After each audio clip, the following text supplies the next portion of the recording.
আপনি দেখবেন বহু অ্যালোপ্যাথ ডাক্তার ভেষজ সাপ্লিমেন্ট প্রেসক্রাইব করে থাকে, হোমিও ডাক্তার, আয়ুর্বেদ ডাক্তার ভেষজ সাপ্লিমেন্ট প্রেসক্রাইব করে থাকে, কিন্তু কেন আপনি ভালো উপকার পাচ্ছেন না?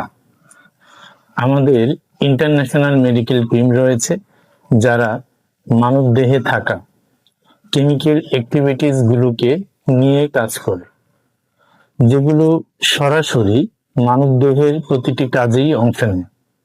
আমাদের এই ইন্টারন্যাশনাল মেডিকেল টিম মানব দেহে থাকা কেমিক্যালগুলোকে মোটিভেশন করার জন্য ন্যাচারাল ফাইটোকেমিক্যাল সংগ্রহ করে থাকে। বিভিন্ন ফুড সাপ্লিমেন্ট, ভেষজ সাপ্লিমেন্ট, হোমিও মাদার ভেষজ থেকে এই ফাইটোকেমিক্যালগুলো আমরা সংগ্রহ করে থাকি। এগুলো ক্যাপসুল, ট্যাবলেট, পাউডার আকারে রিফর্ম করা হয় এবং এগুলো দ্রুত আপনার শরীরে কাজ করে।